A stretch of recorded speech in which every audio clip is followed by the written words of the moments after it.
नमस्कार दोस्तों, आप देख रहे हैं लाइव पल्स न्यूज। जिस तालिबान ने 1999 में भारत में प्लेन हाईजैक के आतंकवादियों को शरण दी, जिस तालिबान के साथ भारत ने सीमित राजनयिक रिश्ते रखे थे, आज उसी तालिबान के विदेश मंत्री हमारे मेहमान थे।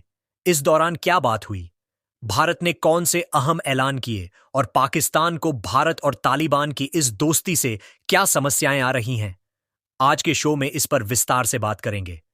प्रेस कॉन्फ्रेंस हुई तो उसमें बवाल भी हुआ, क्योंकि महिला पत्रकारों को एंट्री नहीं मिली और लोगों को तालिबान के स्त्री विरोधी चेहरे की भी याद आई और विदेश मंत्री अभी गए नहीं हैं।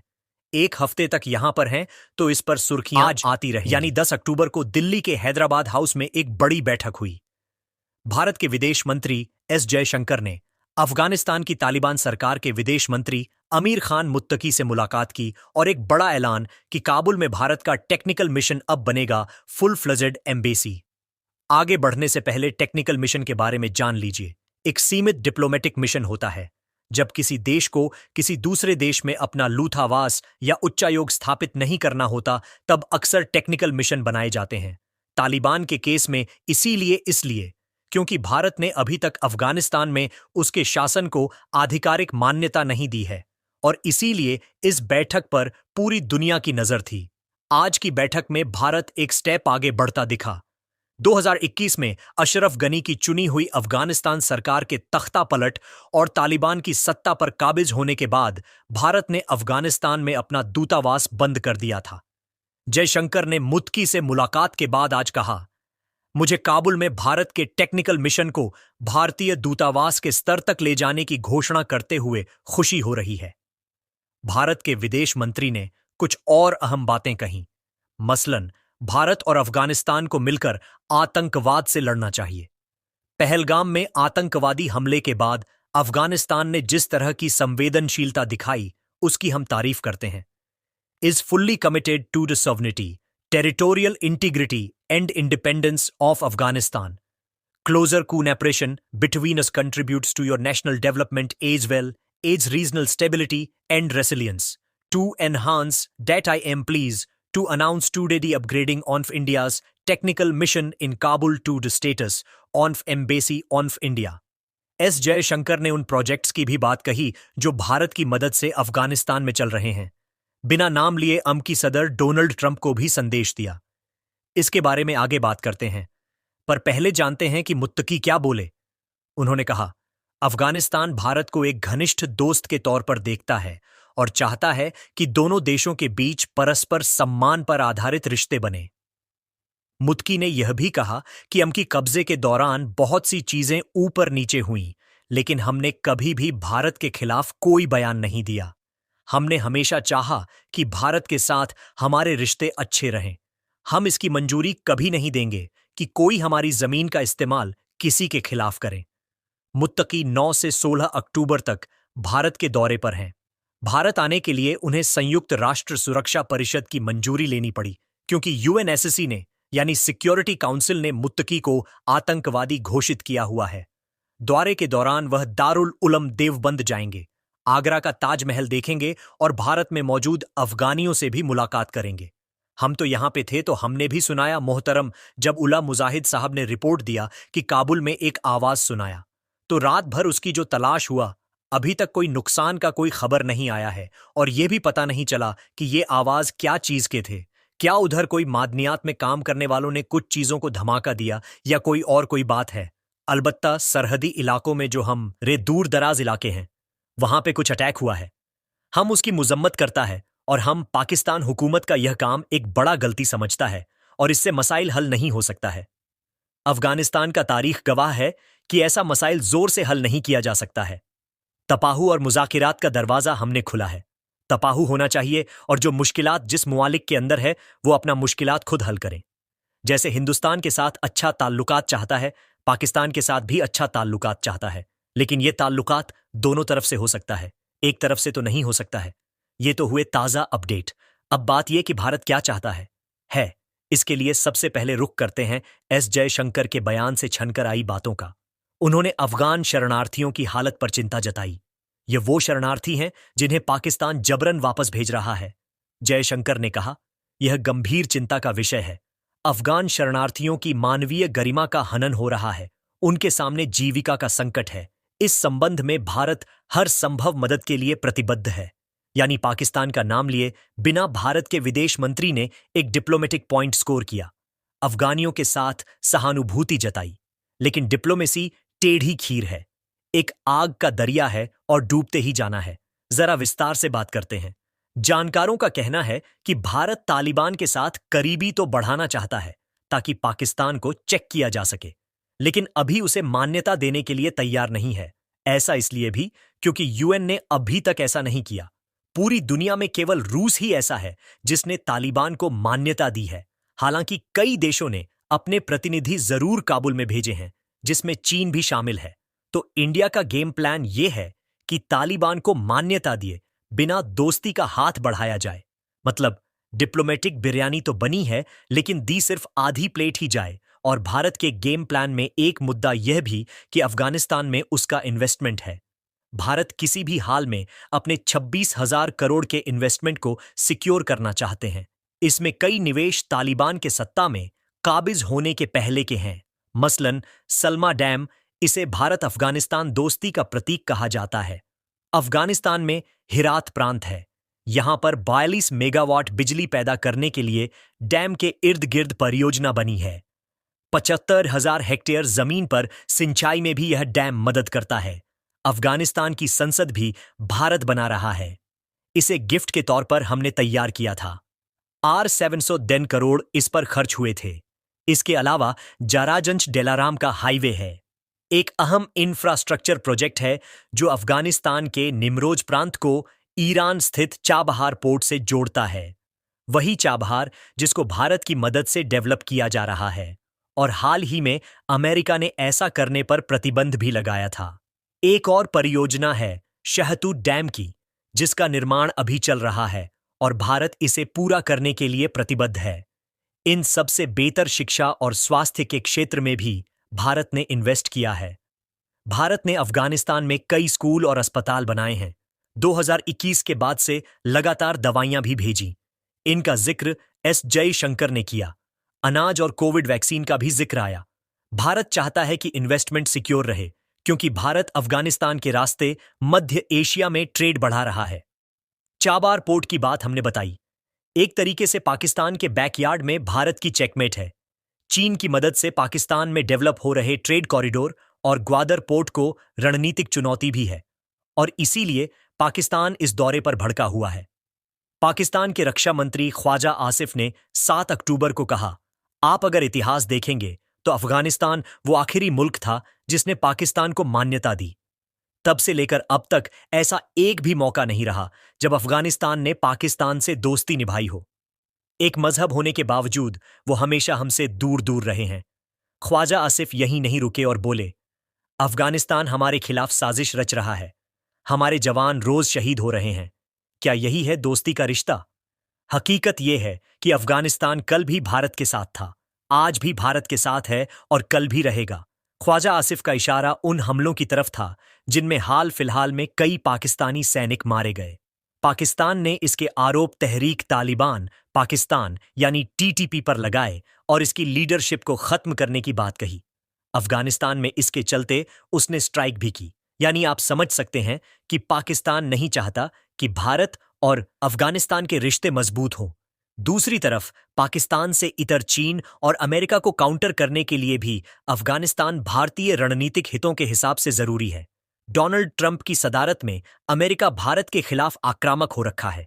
ट्रंप ने कहा कि अफगानिस्तान का बगराम एयरबेस वापस से अमेरिका को सौंपा जाए। तालिबान के साथ भारत ने भी इसका विरोध किया।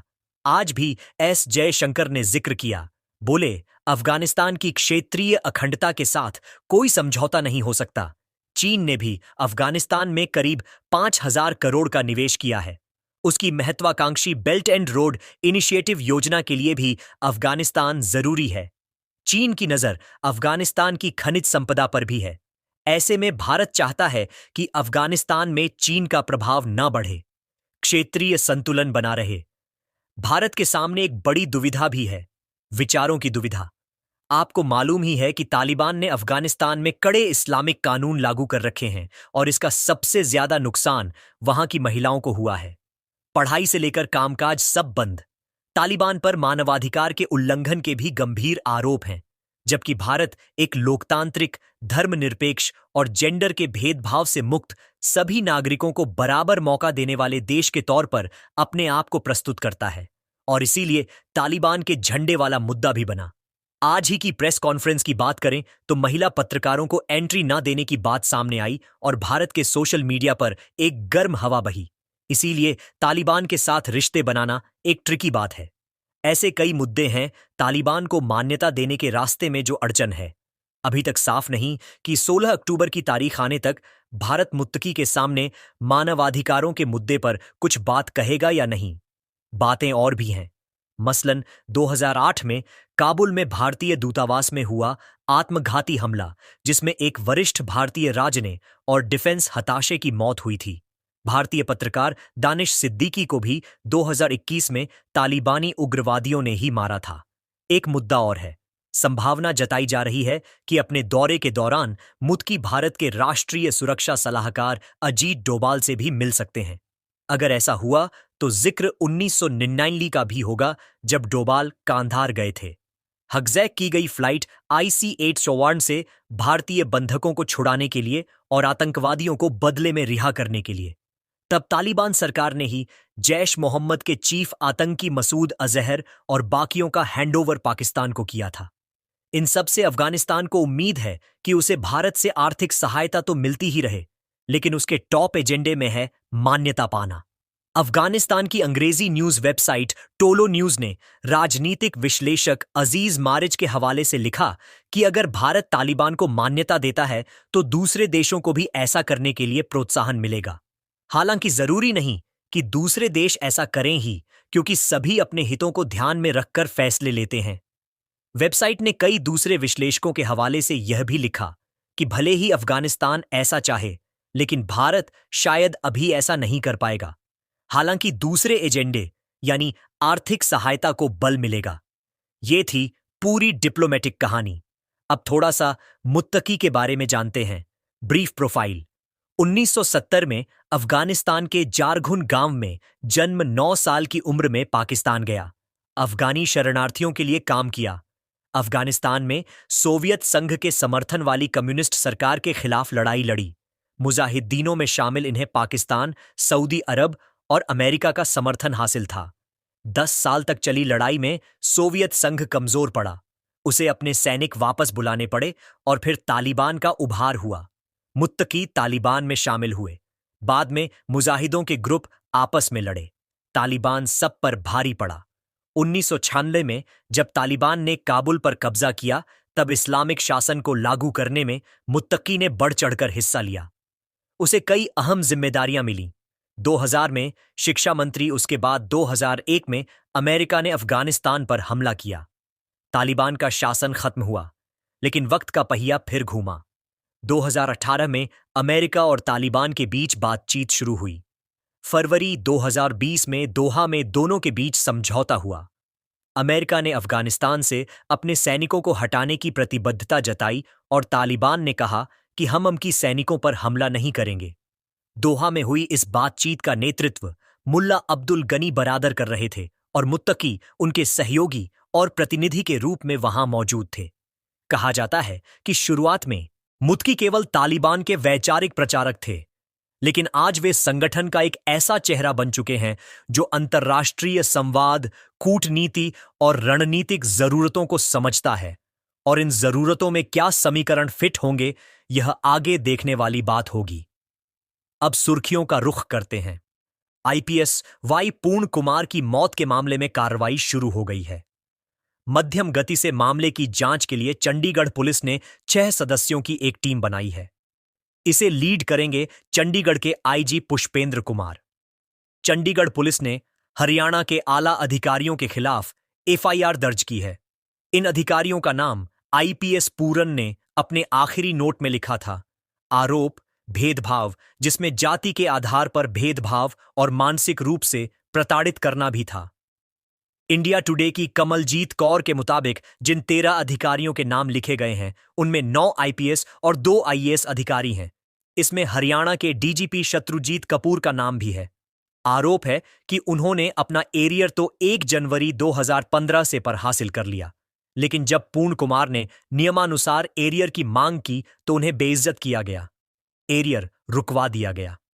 यह भी खबरें चल रही है कि किस तरह से शत्रुजीत ने लगातार पूरन कुमार को हैरेस करने की कोशिश की, कभी ट्रांसफर के नाम पे, कभी पोस्टिंग के नाम पर, कभी बुनियादी जो एक आईपीएस अधिकारी को सुविधाएं मिलती हैं उसके नाम पर।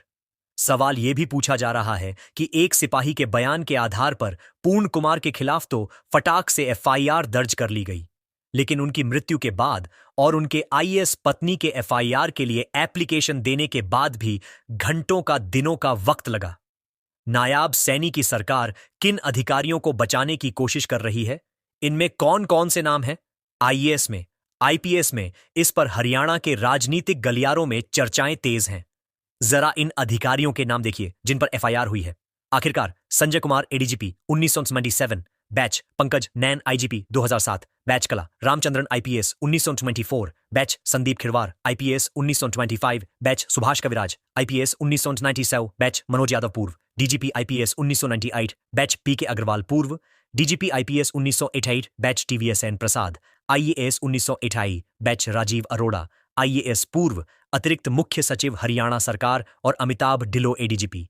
इन पर लगे आरोपों को हमने जाना, साथ ही पत्रकारों से इंसिडेंट जो सबसे ट्रिगर करता है या जहां पर इनको ठेस लगी मन पर, वो था अगस्त 2020 का, जब ये एक शहजादपुर अंबाला के अंदर एक मंदिर में जाते हैं, मंदिर को इस्टेब्लिश करते हैं पुलिस स्टेशन के अंदर और शिवलिंग वहां पर इनकी ओर से स्थापित किया जाता है। लेकिन उस पर मनोज यादव, जब उस समय के जो डीजीपी थे, उन्होंने इन्हें शोज नोटिस किया, इन्हें डीओ लेटर्स भेजे, इनसे जवाब मांगा। जाति के आधार पर जातिचक शब्द इनको बोले गए, टिप्पणियां की गाली ग्लौज तक इनसे की गई। ये इनका आरोप इनकी पत्नी की ओर से भी एक पुलिस शिकायत जो चंडीगढ़ पुलिस में दी गई, उसमें भी यह लगाया गया है। उसे सबसे ज्यादा ठेस इनके मंच पर पहुंची। इससे पहले आईपीएस पू कुमार की पत्नी आईएएस अवनीत पी कुमार ने मामले में तत्काल कार्रवाई की मांग की थी। साथ ही केस में दर्ज एफआईआर नंबर 136 में सुधार करने की भी मांग की। इसको लेकर आईएएस अवनीत ने चंडीगढ़ पुलिस को एक खत भी लिखा है। दावा किया कि पुलिस ने उन्हें जो एफआईआर कॉपी दी उसमें सिग्नेचर नहीं है,